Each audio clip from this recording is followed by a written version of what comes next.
Good morning, bachcho. We already discussed diffraction and lots of topic already discussed in a diffraction pattern. And diffraction, we discussed types of diffraction, definition of diffraction, or actually classification of diffraction, and we derive the many derivation in the diffraction. Actually, in last class or previous class, we calculated the angular fringe width, angular position of the fringes, dark or bright.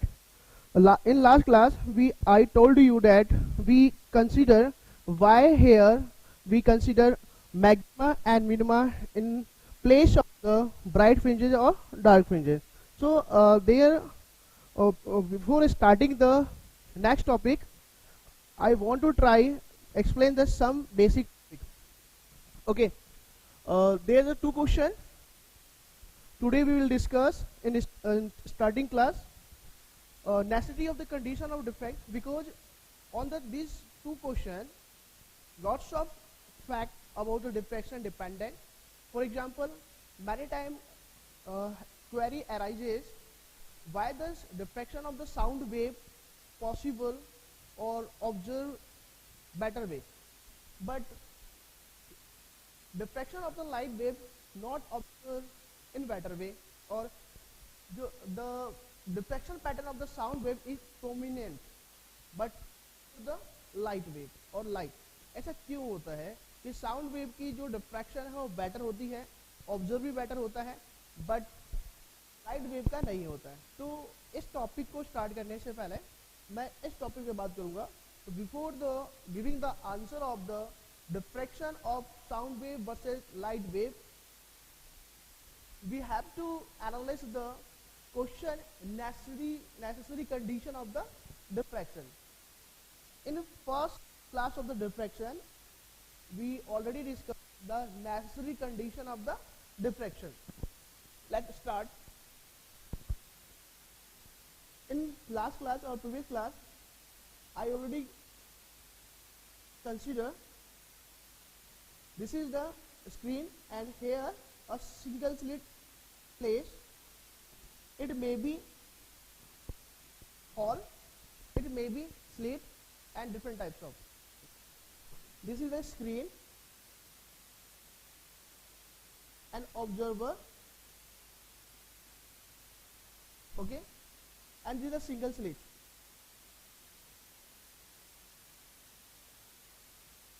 This is the light source.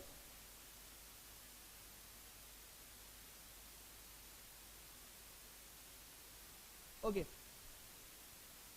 if this light source, we consider this light source placed at the far away from the observer, so no doubt it will form spherical wavefront, but due to far away from observer, it will form the plane wavefront. Okay, so it will form plane wavefront. So we consider this is the plane wavefront, and no doubt many students will be surprised. The difference between these two plane wavefront is lambda. This is the wavefront. It is also a wavefront. Okay, so this is a wavefront, sorry, wavelength, and this is the size of slit. We consider the size of slit is the A. Many times we call it order of the slit and order of the wave. Order of wavelength is lambda and order of the slit is the A. It is diameter of the slit and hole हम consider कर सकते हैं, right? So for better observe for diffraction, the condition of the relation between size of wavelength or size of obstacles or should be nearly equal. In this condition, diffraction observe better way, in better way, or better observation और observe होता है, means better contrast form होता है, ठीक है? But in case of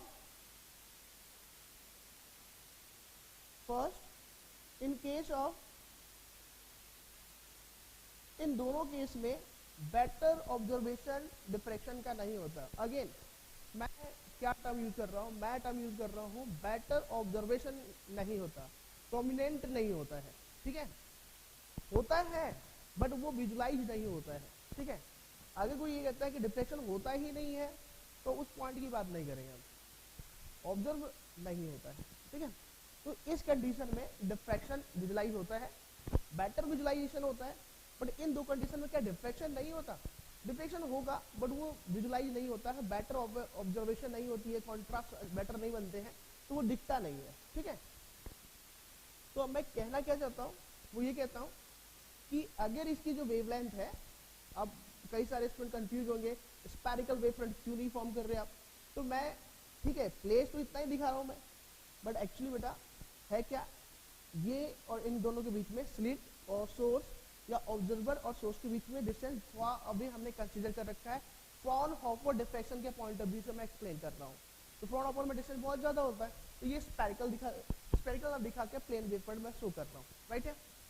तो कहने का मीन्स ये था कि इसी कंडीशन में डिफ्रैक्शन बेटर शो होता है, अदरवाइज इन दो कंडीशन में डिफ्रैक्शन ऑब्जर्व नहीं होता है, होता होगा बट ऑब्जर्व नहीं होता है, ठीक है, होता भी है बट ऑब्जर्व नहीं होता है बेटर। तो इस केस के बिहाफ पर हम इसको डिफाइन कर सकते हैं। तो पहले एक क्वेश्चन को डिफाइन करने के वाले कई बोर्ड एग्जाम में या एग्जाम में पूछ लिया जाता है, ठीक है। तो यहाँ से आपने क्या एक एनालिसिस किया, एनालिसिस ये किया है कि अगर आपका क्या है the size of wavelength nearly equal to size of hole और slit, then observation of diffraction is the better, और बेटर ऑब्जर्वेशन होना है, ठीक है। बट अगर साइज बहुत हायर हो गया का या स्लिट का compare to wavelength, observation better नहीं होगा, वेवलेंथ बहुत हायर होगी, ऑब्जर्वेशन बेटर नहीं होगा। ये मैंने लास्ट लेक्चर में भी समझाया हुआ, ठीक है। क्या आप देखना चाहो देख लो आप कि अगर आप क्या करते हो, ये स्क्रीन ले रहे हो, ठीक है, और हॉल बहुत बहुत स्मॉल ले लेते हो, ठीक है, और यहां से जो वेव ट्रैवल कर रही है तो इनका बेटर ऑब्जर्वेशन फिल्टर नहीं हो, पास नहीं हो पाता है। या फिर आप क्या करते हो, लाइट सोर्स यूज कर रहे हो, जो लाइट यूज कर रहे हो आप, वो लाइट सोर्स ऐसा है तो इसको पास होने के लिए बहुत इजी वे मिल रहा है, तो सीधे आपको इंसिडेंट होता हुआ दिखेगा और इसका डिफ्रैक्शन पैटर्न ऑब्जर्व नहीं होता है, क्योंकि साइज ऑफ जो स्लिट है वो बहुत हायर होगा कंपेयर टू इसके। ये मैं इस क्वेश्चन में इन्वॉल्व करूंगा, फिलहाल मैंने यही बोला है कि अगर वेवलेंथ की साइज किसके नियरली इक्वल हो, ऑप्टिकल के नियरली इक्वल हो, तो ऑब्जर्वेशन बेटर होगा, ठीक है। इन केस में भी होता है डिफ्रैक्शन बट ऑब्जर्व बेटर नहीं होता है, ठीक है। तो नो डाउट डिफ्रैक्शन अगर किसी का होगा तो वो डिपेंड कितने फैक्टर पे करेगा, तो वो डिपेंड फैक्टर पे करने वाला है। तो इसका आंसर क्या है, नेसेसरी कंडीशन ऑफ डिफ्रैक्शन क्या है, डिफ्रैक्शन का answer the size of obstacles should be the size of obstacles or aperture or hole should be nearly equal to the wavelength of wave, lambda nearly equal to a. What is the a? A is the order of obstacles, slit और aperture, आप कोई भी use कर सकते हैं। This is the order of wavelength, and in place of order हम size भी drum use कर लेते हैं। तो size और order of the wavelength, size और order of the slit, okay हो गया। तो डिफ्रैक्शन बेटर ऑब्जर्व होता है।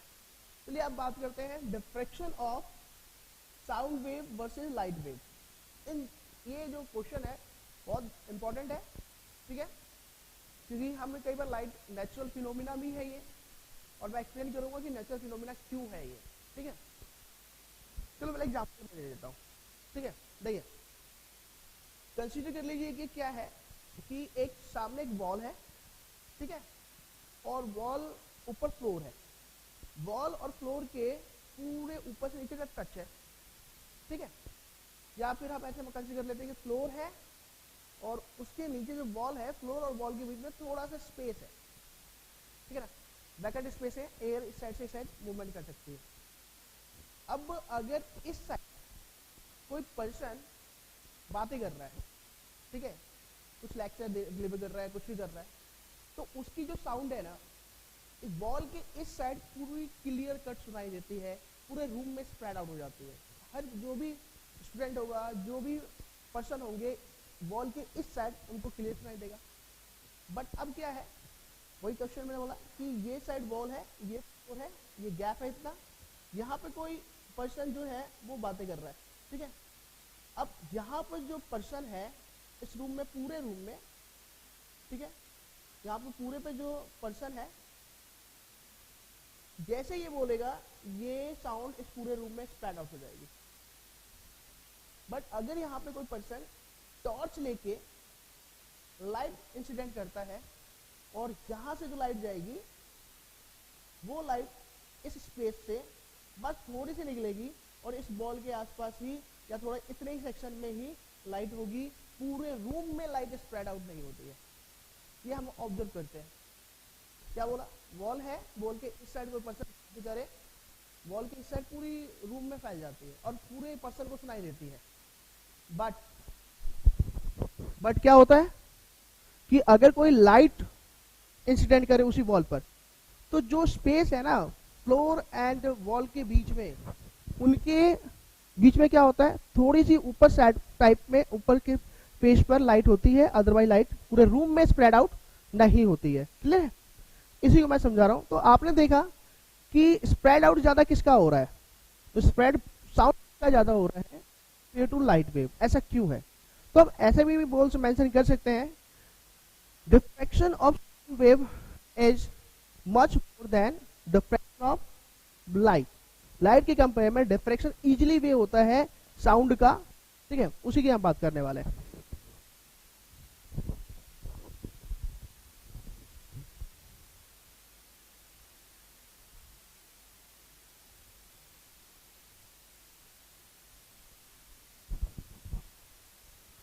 चलिए देखिए, द साइज, कुछ फैक्टर है। डिफ्रैक्शन दो टर्म पे डिपेंड करता है, wave, order of the wavelength and order of the slit, और हॉल, हॉल भी हम बोल सकते हैं, एपर्चर भी बोल सकते हैं, ऑब्स्टिकल्स भी बोल सकते हैं, और ऑब्स्टिकल्स, ठीक है। इधर आते हैं। First point, the order of light wave क्या होता है, नैनोमीटर का होता है, और जनरली ये जो होगा वो 350 नैनोमीटर टू 700 नैनोमीटर होता है, ठीक है। And at the other place the order of sound wave it variable and variation is exist. For example, it may be in centimeter, meter, kilometer. Means जो साउंड वेव का जो order होता है, wavelength होती है, ठीक है, वो होती है सेंटीमीटर, मीटर, किलोमीटर में, कुछ किसी में हो सकता है, इंच में भी हो सकता है। एग्जाम्पल बात करते हैं थोड़ा। अच्छा, अब यहां से ये दो वेव साउंडिंग में ट्रांसफर हो रही है, ठीक है। दोनों हमने क्या किया, हमने दोनों को जनरेट किया, लाइट वेव को जनरेट किया। ये जो वेव है ये है लाइट, लाइट वेव, और ये जो वेव है ये वेव है क्या, अगर नैनोमीटर का होगा तो इसकी जो वेव लेंथ होगी, शायद आज बहुत स्मॉल बनाऊं तो आपको दिखेगा भी नहीं, इस ऑर्डर का ऐसा होगा। और लाइट जो साउंड वेव है वो कुछ इस टाइप का भी हो सकता है, कुछ इस टाइप का भी हो सकता है, और कुछ इस टाइप का भी हो सकता है। तो ये क्या है, वेवलेंथ ऑफ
ओके देखिए, तो हम क्या बात कर रहे हैं, हम बात कर रहे हैं कि लाइट जो वेवलेंथ ऑफ जो लाइट वेव होगी वो बहुत मिनिमम होती है।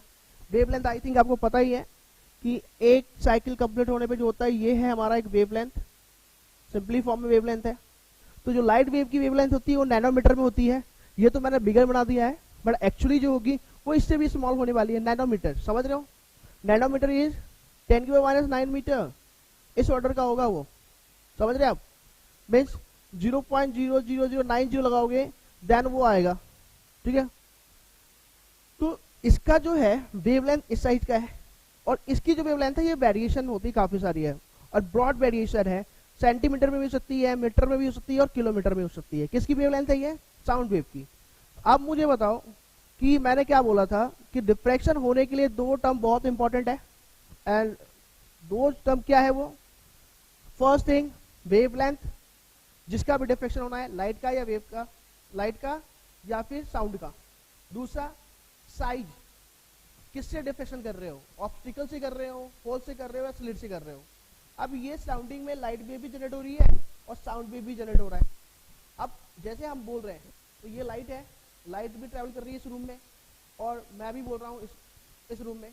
अब मुझे बताओ इस रूम से बाहर लाइट जाने वाली है या साउंड जाएगा, तो आंसर है साउंड जाएगा। साउंड क्यों जाएगा, क्योंकि भाई इस रूम में जो डिफ्रैक्शन होगा वो साउंड का ज़्यादा होगा और लाइट का कम होने वाला है। ये तो सिंपल सी बात है। रीजन इसका ये होता है कि जो सराउंडिंग में ऑब्स्टिकल्स होते हैं, जैसे चेयर है, टेबल है, विंडो है, इनका जो साइज होता है वो सेंटीमीटर में, मीटर में, किलोमीटर में मिल सकता है।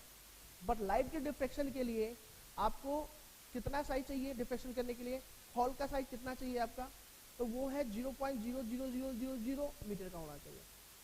तो लाइट के डिफ्रैक्शन करने के लिए हॉल बहुत छोटे चाहिए, ऑब्स्टिकल्स बहुत छोटे चाहिए, लाइक जो डस्ट पार्टिकल होते हैं ना उससे भी छोटे छोटे चाहिए हमें। क्या चीज, ऑब्स्टिकल्स चाहिए उस लाइट के डिफ्रैक्शन के लिए। तो सराउंडिंग में जो ऑब्स्टिकल्स है, मतलब बैरियर है, जो फ्लो किसी वेव को ट्रैवल करने में डिस्टर्ब कर सके, या फिर जो हॉल है उनका साइज सेंटीमीटर में, मीटर में, किलोमीटर में हो सकता है। लाइक जो हिली एरिया होता है, पहाड़ की हम बात करते हैं, हिल की बात करते हैं, तो उनका जो हाइट होता है वो किलोमीटर में होता है, इससे साउंड का डिफ्रैक्शन हो जाता है, ठीक है। बट और या फिर विंडो की बात कर लें तो विंडो का साइज किसमें आता है, मीटर में आता है। तो विंडो से जब हम बोल रहे हैं और विंडो ओपन है, तो वो वहां से जो पास होगा वो साउंड पूरे एरिया में फैल जाएगा उसके विंडो के बाहर।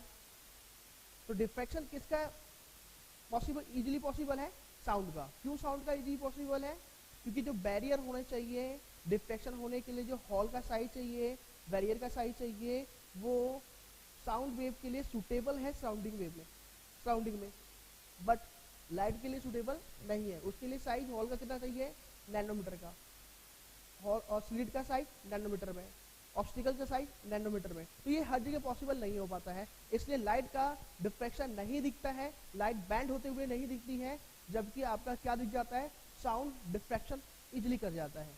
इसलिए हमने ओपिनियन क्या बना लिया कि जब लाइट का डिफ्रैक्शन नहीं होता और बेंडिंग नहीं होती तो लाइट स्ट्रेट लाइन में ट्रेवल करता है। समझ में आया आपको क्यों हम बोल रहे हैं कि लाइट स्ट्रेट लाइन में ट्रेवल करता है, क्योंकि उसका डिफ्रैक्शन नहीं हो रहा, उसकी बेंडिंग नहीं होती है। तो कॉन्सेप्ट था कि अगर मैं और ऑप्टिकल हॉल की साइज की बात करूं तो साइज ऑफ हॉल और ऑप्टिकल्स इन सराउंडिंग में बात करें तो in order of centimetre, metre और किलोमीटर में होता है। The size of hole obstacle in surrounding in order of centimetre, kilometre, metre and kilometre. तो इसके साथ ऑर्डर मैच हो जाता है, इसलिए साउंड वेव का डिफ्रैक्शन इजिली होगा, जबकि लाइट वेव का डिफ्रैक्शन इजिली नहीं होता है। तो ये दो क्वेश्चन थे हमारे आज अभी के लिए फिलहाल कि, और बेटर क्वेश्चन क्या था, diffraction of sound wave versus light wave. तो उसके लिए मैंने ये क्वेश्चन की हेल्प ली थी कि आप पहले ये जान लो डिफ्रेक्शन कब इजीली पॉसिबल है। तो इजीली पॉसिबल तभी होता है जब वेवलेंथ का और ऑप्टिकल और साइड का ऑर्डर मैच क्लियरली। लाइट के लिए में इतने स्मॉल साइज के ऑप्टिक हॉर्स नहीं होते हैं जिनसे उसकी वेवलेंथ मैच कर जाए, इसलिए उनका रिफ्लेक्शन इजीली नहीं विजुलाइज होता है, जबकि इसका हो जाता है। आई होप आपको ये दोनों क्वेश्चन समझ में आए हो। फिर हम कुछ नेक्स्ट क्वेश्चन करेंगे।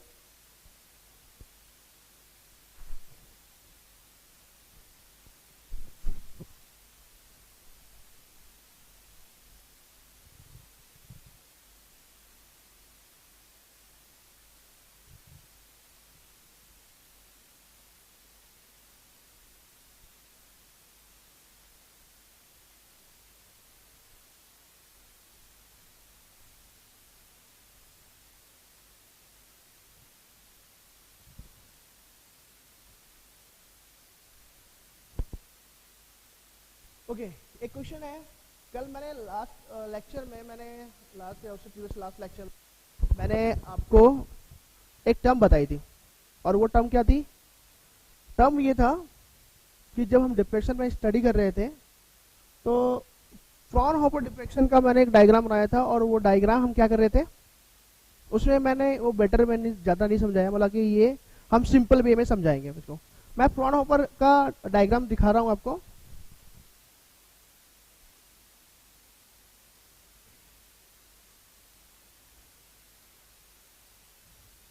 देखिए, फ्रॉनहोफर जो डिफ्रेक्शन होता है उस डिफ्रेक्शन में हम जो डायग्राम यूज करते हैं वो यूज करते हैं हम एक लेंस, फर्स्ट लेंस ये यूज कर रहे हैं हम। क्वेश्चन कई बार ये राइज होता है कि why we using the two lens in this Fraunhofer diffraction, and whenever we drive the derivation we always use the Fraunhofer diffraction, not a Fresnel diffraction.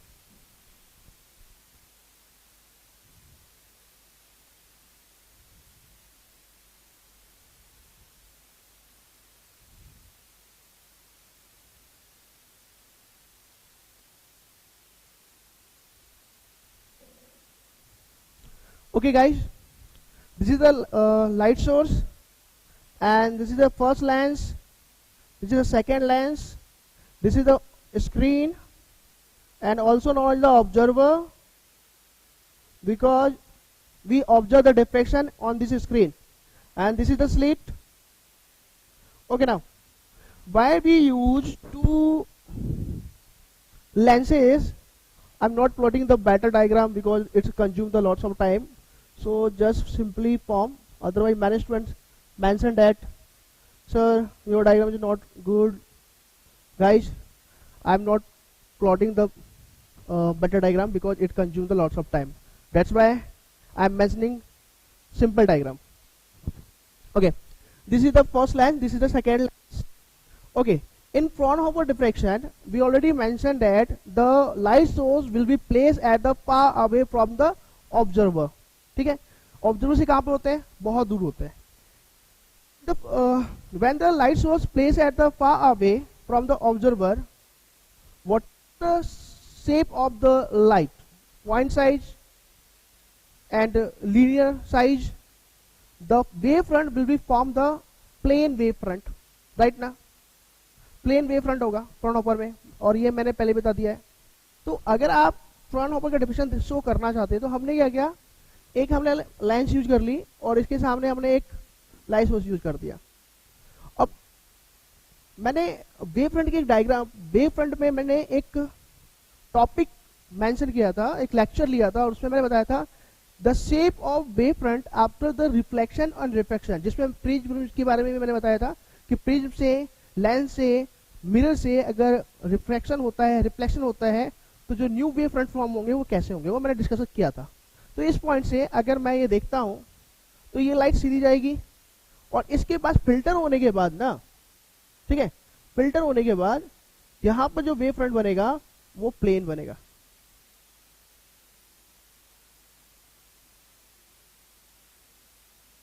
यहां पे हम कौन सा वेव फ्रंट ले रहे हैं? प्लेन वेव फ्रंट ले रहे हैं. समझ में आ रहा है गाइस? तो हम यहाँ पर प्लेन वेव फ्रंट ले रहे हैं. ठीक है। अब अगर ये प्लेन वेव फ्रंट है, क्योंकि यहाँ से लाइट और स्ट्रेट जा रही है, ये भी स्ट्रेट और ये भी स्ट्रेट जा रहा है, ऑप्टिकल सेंटर से विदाउट डेविएटेड जाएगा, तो यहाँ पर जो इंसिडेंट होगा स्लिट पर वो होगा प्लेन वेव फ्रंट। तो ये लाइन्स इसलिए यूज की हुई थी। नाउ अब जो डिफ्रेक्शन पैटर्न पॉसिबल है, कुछ इंपॉर्टेंट चीज है, कंसीडर कर लीजिए यहाँ पर 8 सेकेंडरी वेवलेट है, ठीक है, 8 है। तो यहां से जो लाइट जाएगी ना, और ये स्क्रीन का सेंटर पॉइंट है, तो इस पॉइंट से लाइट ऑप्टिकल सेंटर, ठीक है, ये ऑप्टिकल सेंटर आपका, तो ये डेविएट होके सेंटर पे इंसिडेंट होगी,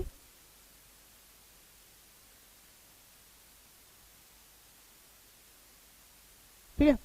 अगर इससे जो लाइट जनरेट हो रही है उसकी इंटेंसिटी आई नॉट है, या फिर आई कंसीडर कर लो, जो भी आपका माइंड है, ठीक है, एम्पलीट्यूड जो भी हम कर सकते हैं, ई नॉट एम्पलीट्यूड कंसीडर कर ले, ठीक है, या सिंपली आई नॉट ही रहने दो, और इसका भी आई नॉट है, इसका इंटेंसिटी आई नॉट है, मीन इससे जो लाइट जनरेट हो रही है इंटेंसिटी आई नॉट है। तो सेंटर पे जब ये जाएंगे तो टोटल इंटेंसिटी कितनी होगी इसकी,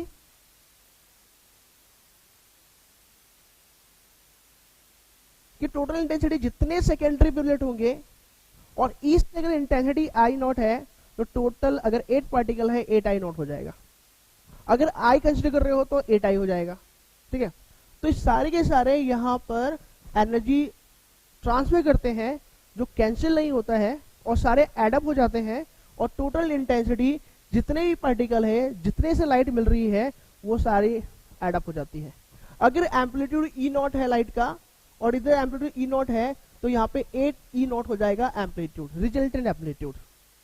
मींस अगर इस पे सेकेंडरी वेवलेट एन पार्टिकल है तो यहाँ पर, और एक पार्टिकल से इंटेंसिटी आई नॉट है, तो यहाँ पर इंटेंसिटी एन आई नॉट हो जाएगी, और एम्पलीट्यूड अगर ई नॉट है तो एन ई नॉट हो जाएगा।